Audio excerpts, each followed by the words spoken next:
बिस्मिल्लाहिर्रहमानिर्रहीम। अस्सलाम वालेकुम। तमाम व्यूअर्स को मेरी तरफ से सलाम और उम्मीद है आप सब खैरियत से होंगे। आज जो है ना मदर फीड से हट के टॉपिक है। कुछ काफ़ी ज़्यादा जो अटेंडेंट्स थे पेशेंट्स के और साथ व्यूअर्स थे, एक हमारे कुछ स्टाफ हैं और एक हमारी स्टाफ है चिल्ड्रन हॉस्पिटल लाहौर से। उन्होंने स्पेशली रिक्वेस्ट की थी कि माइलस्टोन्स पे वीडियो बनाएं। माइलस्टोन्स जो हैं, जो नॉन मेडिकल फील्ड से रिलेटेड लोग हैं, उनको मैं एक्सप्लेन कर दूं तो माइलस्टोन का मतलब ये है कि बच्चा कौन सी उम्र में कौन से काम करेगा।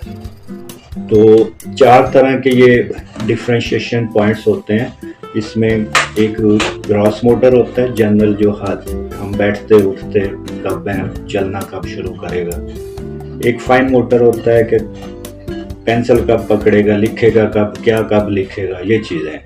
इसके अलावा जो